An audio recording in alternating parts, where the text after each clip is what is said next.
The Doll's House by Rumer Godden, Chapter 12. The exhibition was almost over. Many people had visited it. It was a great success. Most of the people had taken notice of Toddy. "What a little love of a doll," they had said. "But that is what they say about Apple," said Toddy. "Oh, Apple, I long to see you again." Emily and Charlotte had been several times to visit her.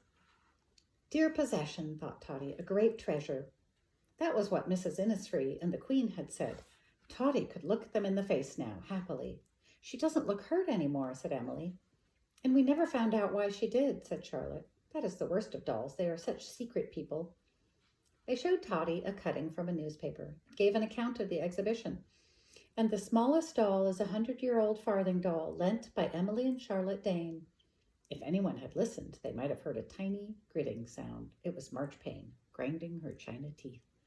Emily and Charlotte had looked at Marchpane and admired her very much, especially Emily. They knew she had belonged to great-great-aunt Laura, but they did not know she had lived with Toddy in the doll's house. Toddy was longing to go home, but the other dolls were for the most part sorry the exhibition was over. They would be packed away again or sent back to their museum. "What is a museum like?" asked Toddy.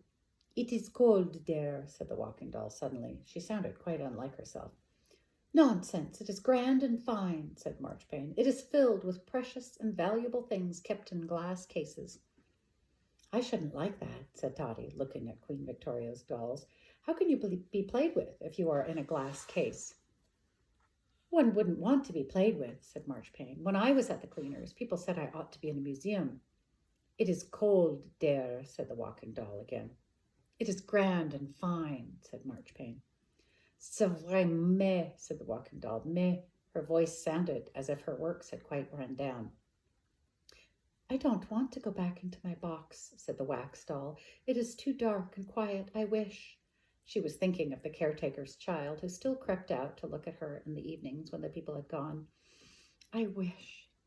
The last day came. Toddy, with every minute, grew more happy and excited. "You are lucky," sighed the wax doll. "Tell us about this house you are in," said the walking doll. "Yes, tell us. Then I can think about it when I lie with my eyes shut in my box. I can think and pretend. Tell, Toddy, tell us." All the dolls took up the cry. "Tell us, Toddy, tell us." Toddy had always thought it better not to talk about the house in front of Marchpane, but now she was so excited and happy herself, and so sorry for the other dolls that she forgot to take care. She began to tell about the doll's house. She told about its cream walls and the ivy and Darner's kennel. She told about the red hall and the sitting room with the holly green carpet and the struggle to get the chairs, although she didn't tell that they had thought that herself had been sold to get them. She told about the rooms upstairs and the pink and blue carpets and the bath with the taps. And she told about Bertie and Mr. Plantagenet and Darner and Apple. She told it from the beginning to the end, from the bottom to the top. When she had done, there was a long, soft silence, and then ahs and sighs from the dolls. "If only, I wish, it might have been. Oh, lucky, lucky Toddy. Oh, Toddy, you are lucky." "Don't you believe her," cried Marchpane in a loud voice. "That isn't her house. It's mine." All the dolls looked at Marchpane. Then they all looked at Toddy.